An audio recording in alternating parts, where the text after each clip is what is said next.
আলহামদুলিল্লাহি রাব্বিল আলামিন ওয়াসসালাতু ওয়াসসালামু আলা রাসূলিল আমিন ওয়া আলা আলিহি ওয়া আসহাবিহি আজমাইন আম্মা বা'দ। প্রশংসা করছি সকল সৃষ্টির রব আল্লাহ তাআলার, যিনি মহাগ্রন্থ আল কুরআন দিয়ে আমাদেরকে ধন্য করেছেন।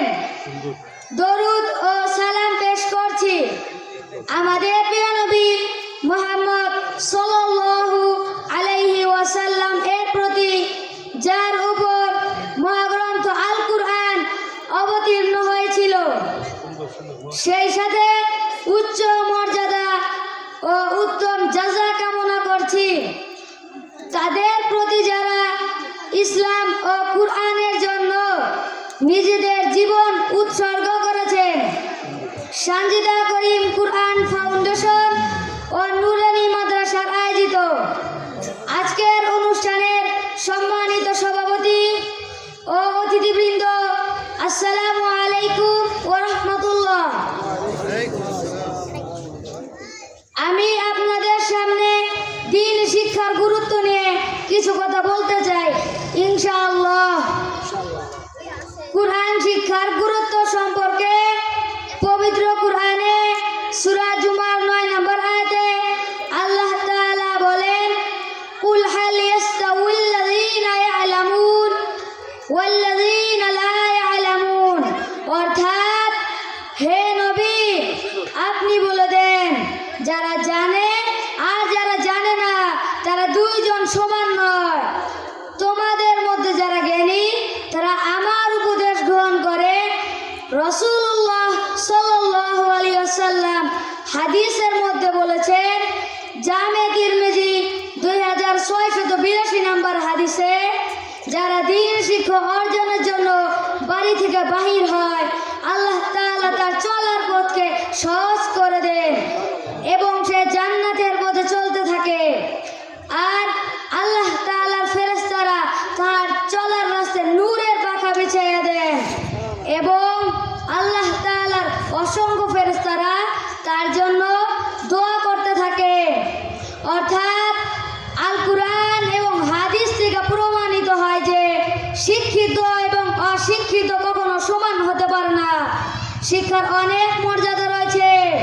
যেমন ইংরেজিতে একটি উক্তি রয়েছে, education is the most powerful weapon which you can use to change the world, Nelson Mandela. অর্থাৎ শিক্ষাই সেই সর্বশক্তিমান অস্ত্র যা দিয়ে তুমি পৃথিবীকে বদলে দিতে পারো। তাহলে আমরা এখান থেকে জানতে পারলাম আরবি শিক্ষার, দ্বীন শিক্ষার অনেক মর্যাদা রয়েছে। যেমন আকাশে লক্ষ লক্ষ তারার মাঝে একটি চাঁদের যেমন মর্যাদা রয়েছে, তেমনি অন্য অন্য শিক্ষার চেয়েও দ্বীন শিক্ষার বেশি মর্যাদা রয়েছে। যারা দ্বীন শিক্ষা অর্জন করে তাদের জন্য গর্তের পিপিলিকা থেকে শুরু করে সমুদ্রে মাছও আল্লাহর কাছে রহমতের দোয়া করে ও মাগফিরাত কামনা করে। এমনকি আসমানের নিচে, জমিনের উপরে প্রত্যেকটি মাখলুকাত তার জন্য রহমতের দোয়া করতে থাকে।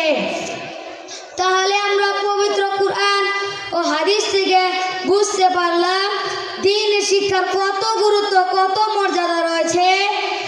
এখানে শিক্ষা বলতে দ্বীন শিক্ষার কথা বলা হয়েছে।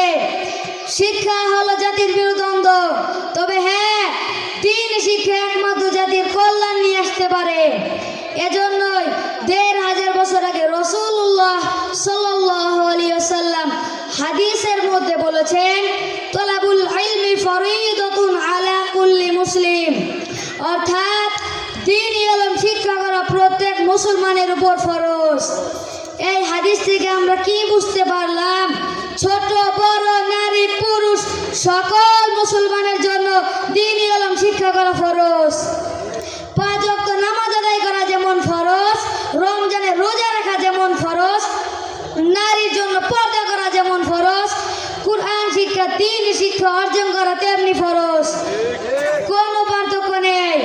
অবশেষে আমি আল্লাহ তাআলার কাছে প্রার্থনা করি করি আল্লাহ তাআলা যেন আমাদের সবাইকে